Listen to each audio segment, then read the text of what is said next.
আপনি হয়তো জানেন না আপনার বাবার নামে কোথায় কত শতাংশ সম্পদ রয়েছে অথবা আপনার দাদার নামে কোথায় কত শতাংশ সম্পদ রয়েছে।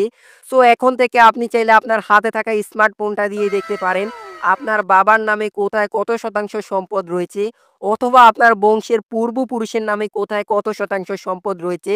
সেটি চাইলে আপনি আপনার হাতে থাকা স্মার্টফোনটা দিয়ে দেখতে পারেন। তো সবাইকে বলবো ভিডিওটা শেষ পর্যন্ত কন্টিনিউ করবেন। যদি ভিডিওটা ভালো লাগে অবশ্যই লাইক, কমেন্ট, শেয়ার দিয়ে পাশে থাকবেন। তো চলেন শুরু করি। প্রথমেই আপনারা ফোন থেকে চলে আসবেন ক্রোম ব্রাউজারে। ক্রোম ব্রাউজারে আসার পর এখানে আপনারা সার্চ করবেন ল্যান্ড.গভ.বিডি। ল্যান্ড.গভ.বিডি লিখে সার্চ করে দিবেন। এরপর আপনাদের সামনে এখানে প্রথমে এই ওয়েবসাইটটি চলে আসবে ল্যান্ড.গভ.বিডি। এই ওয়েবসাইটের উপরে আপনারা ক্লিক করবেন। এখন আপনাদের সামনে ঠিক এরকম একটা পেজ ওপেন হবে। এখান থেকে আপনারা একটু স্ক্রল করে নিচে আসবেন। নিচে আসার পর আপনারা এখানে বেশ কিছু অপশন দেখতে পারবেন। এখানে আপনারা একটি অপশন দেখতে পারবেন ভূমি রেকর্ড ও ম্যাপ। ভূমি রেকর্ড ও ম্যাপ এই অপশনের উপরে ক্লিক করবেন। এখন আপনাদের সামনে এরকম একটা পেজ ওপেন হবে। এখানে আপনারা ৩ টে অপশন দেখতে পাচ্ছেন। এখান থেকে আপনারা নামজারি খতিয়ান এই অপশনের মধ্যে ক্লিক করবেন। নামজারি খতিয়ানের উপরে ক্লিক করার পর এখানে দেখতে পারবেন নামজারি খতিয়ানের তথ্য। এখানে আপনাকে তথ্যগুলো দিতে হবে, যেমন বিভাগ দিতে হবে, জেলা দিতে হবে, এরপর উপজেলা দিতে হবে। স্টেপ বাই স্টেপ সবগুলো তথ্য এখানে দিতে হবে। সো প্রথমেই আপনারা যে কাজটা করবেন আপনারা এখান থেকে বিভাগটা সিলেক্ট করে নিবেন। বিভাগ সিলেক্ট করার পর এরপর আপনি আপনার জেলাটা সিলেক্ট করে নিবেন। জেলা সিলেক্ট করার পর একটু নিচে চলে আসবেন। এখানে দেখতে পাচ্ছেন উপজেলা, থানা। এখান থেকে আপনাকে আপনার উপজেলা বা থানা সিলেক্ট করতে হবে। সো আমি এখান থেকে রামগতি দিয়ে দিচ্ছি। এরপর আপনারা দেখতে পারবেন মৌজা। এখান থেকে আপনাকে আপনার মৌজাটা সিলেক্ট করতে হবে। আপনারা কিন্তু এখানে সবগুলো মৌজা দেখতে পারবেন। সো আপনি চাইলে এখান থেকে এটাকে স্ক্রল করে দেখতে পারেন অথবা এখান থেকে অনুসন্ধান করতে পারেন। সো আমি এখান থেকে ৪৫ বালুরচর এটা দিয়ে দিচ্ছি।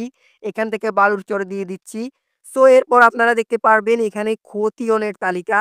এরপর আপনারা যদি এখানে নিচে লক্ষ্য করেন এখানে দেখতে পাচ্ছেন খতিয়ান নং। আপনি চাইলে এখানে খতিয়ান নং দিয়ে এটাকে খুঁজতে পারেন। যদি খতিয়ান নম্বর না থাকে তাহলে আপনারা যে কাজটা করবেন এখানে আপনারা সবগুলো খতিয়ানের তালিকা দেখতে পারবেন, মানে কার কার সম্পত্তি রয়েছে সেটা এখান থেকে দেখতে পারেন। সো আপনি চাইলে এখান থেকে স্ক্রল করে দেখতে পারেন অথবা আপনারা আরেকটি কাজ করতে পারেন। আপনারা এখানে নিচে কিন্তু একটি অপশন দেখতে পারবেন অধিকতর অনুসন্ধান। আমি আপনাদেরকে দেখাচ্ছি। এখান থেকে অধিকতর অনুসন্ধান এই অপশনের মধ্যে ক্লিক করবেন। ক্লিক করার পর এখন আপনাদের সামনে এখানে ৩ টি অপশন চলে আসবে। এখানে আপনারা দেখতে পাচ্ছেন দাগ নম্বর, মালিকের নাম, খতিয়ান নং। সো এখান থেকে কিন্তু আপনি দাগ নম্বর দিয়ে খুঁজতে পারেন, মালিকের নাম দিয়ে খুঁজতে পারেন, খতিয়ান নং দিয়ে খুঁজতে পারেন। সো আপনার কাছে যদি খতিয়ান নং বা দাগ নম্বর না থাকে তাহলে আপনারা যে কাজটা করবেন, আপনারা এখানে দেখতে পাচ্ছেন মালিকের নাম। আপনি কিন্তু এখানে আপনার বাবার নামটা দিয়ে দিবেন অথবা আপনি আপনার দাদার নামটা দিয়ে দিবেন। মানে আপনি যার সম্পত্তিটা খুঁজতে চান অথবা যার নামের সম্পত্তি দেখতে চান, উনার নামটা এখানে দিয়ে দিবেন। তবে একটি বিষয় লক্ষ্য রাখবেন, অবশ্যই আপনারা এনআইডি কার্ডের সাথে মিল রেখে নামটা দিয়ে দিবেন। সো আমি এখানে একজনের নাম দিয়ে দিলাম মোহাম্মদ করিম। এখন আপনারা যে কাজটা করবেন নাম দেওয়ার পর আপনারা নিচে দেখতে পারবেন খুঁজুন, এখানে ক্লিক করবেন। এখন এখানে দেখতে পাচ্ছেন ১৮৯০ মোহাম্মদ করিম, এখানে ডাবল ক্লিক করবেন। এখন আপনার সামনে কিন্তু খতিয়ানটা কিন্তু ওপেন হয়ে যাবে। এখানে আপনারা খতিয়ান নং দেখতে পারবেন, বিভাগ দেখতে পারবেন, জেলা দেখতে পারবেন, সার্ভে দেখতে পারবেন, মৌজা দেখতে পারবেন। একই সাথে এখানে আপনি জমির পরিমাণ দেখতে পারবেন। কত শতাংশ বা কত একর জমি রয়েছে সেটা দেখতে পারবেন। মালিকের নাম দেখতে পারবেন, দাগ নম্বর দেখতে পারবেন। মানে বিস্তারিত সবগুলো তথ্য কিন্তু আপনি এখানে দেখতে পারবেন। সো আপনি যে কাজটা করবেন এটার একটা স্ক্রিনশট নিয়ে রাখবেন। তো আপনি চাইলে যে কারো সম্পত্তি অনলাইন থেকে দেখতে পারেন তার নামে কত একর জমি রয়েছে বা কত শতাংশ জমি রয়েছে।